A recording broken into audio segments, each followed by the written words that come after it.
Today we're going to look at the most advanced things that you can create with the prop mover at the current state. We have advanced elevators, payload systems, and much more. So let's jump quickly into it. So let's jump in with the question that a lot of people asked me in the last video where I explained the basics of this device. And yes, you can actually attach two devices to the same prop and move it in different directions. We can move it to the left, we can move it to the right, we can reset it, we can move it up, we can move it down. The thing which makes this possible is obviously the reverse option. So this makes it possible to move it in two different directions with a single prop mover. So here's a pretty cool tip. If you actually place a sentry, any kind of NPC, or actually a player on top of anything that is getting moved by the prop mover, you can actually move this item as well. That actually means that you can now force players and NPCs to move in a certain direction. But the cool thing is you can actually reset them back to your location. This works with players and NPCs. You can reset them and teleport them back to their original place, which is really cool. This next one is probably one of the more asked questions that I saw in my videos. How do you create a payload system? A payload system is basically where you go to an objective, which you can move by standing close to it, and if you go away from it, it basically stops moving. It's a really cool system, and it's really fun for game modes, but it's super simple to create now in Fortnite Creative. And a lot of people, including myself, thought the easiest way to do this is with a capture area and a prop mover to move them forward and then capture the area while moving. Sounds like a good plan. The better option would be using the newer player counter. This is great because you have the options to actually, when player counted, transmit on, and when player removed is. That means if you step in a zone, which you can now create in this device, you can basically step in here and then move the payload, and if you step out, it gets removed. While there's other options in the capture area which are really cool to use, I would highly recommend, if you want to have a simple system where you go in and out and move the payload forward, use the player counter. If you want to have a more advanced one, you can definitely use the capture area as well, but I highly recommend still using the player counter since it's very simple to use and very easy to set up. Quick tip when using the player counter, use meters instead of tiles. You can go much smaller increments here and create a more customized zone. Okay, so here's a really cool way in how you can create a really advanced elevator, which can actually stop at certain positions and move down and up with just a single prop mover device. So as you can see, you can go here, start the elevator, and we'll stop at the first floor. And from the first floor, we can easily continue this. And now that we're in the second floor. From the second floor, there's obviously not going up, so we want to go down again.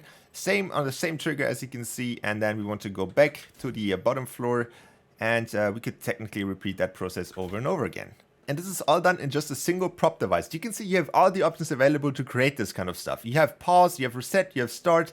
The very important thing here is though that you never use stop. Stop basically means that all of the things that you just managed to do are stopping completely. If I don't forget, I hopefully show you all of the settings for all of the devices on the screen right now. And all of this is just possible because of the sequencer. In the sequencer, we have this cool option where we can jump on here and this thing moves forward, activates triggers, and we can actually stop it at any point in time. The important things in the sequencer that you have to set up 100% are activation type to toggle pulse, play, pause, and you have to activate when pausing. Other things are basically on you. You can decide on how fast this is going to move. It also depends on how fast you want to move the prop mover. But overall, these two things are very important to make this sequence stop so you can activate these triggers. So as you can see how this works in theory, as soon as this goes up and hits a certain trigger, it stops right with the prop movers. So basically upon hitting this trigger with the sequencer, it stops the prop mover, and then we can continue on with other options. So for example, we can move to the top here, and then again it stops here, and now we have to use the reverse option to go back down, and we go back down, and it stops again on the same trigger, and then we can go even further down and repeat the process over and over again. And for the last and final one, how to move props in different directions that are not just straight lines. For example, this ball over here, which is moving basically in a curve. So basically this entire process is just copying a few things over and over again, readjusting a little bit, and then just changing a few numbers. So you want to start out with the first item that you want to move. Or in my case, it's this ball. So we have this prop mover here with basically two important settings. We have start and when movement finishes. When starts is obviously whenever we press the button to move it, and when finishes is when the movement is finished. We want to transmit a signal which then allows us to make the prop disappear, so we can have a smooth transition between this prop and the next prop. The only thing that we need to change here is hide props when receiving from, and that is obviously the same channel as when movement is finished. So you can see it down here, movement is finished on 21 and hide prop when on 21. So now we can start the whole thing, we can see where it moves. And we have the moving point. Now we can make a marker. Highly recommend to do that so you can easily remember where you have to place the next one. We go back. So now that we know where we have to place our next prop, we have to go here, copy and paste all of this, move it over, and simply just place it down. There's one little thing which we have to make different from the first one, and that is actually changing this to start hidden. And then we also want to make sure that we show it on 21. So currently this just means if this thing moves over here and transmits a signal for this to hide, we want this to appear. Very simple.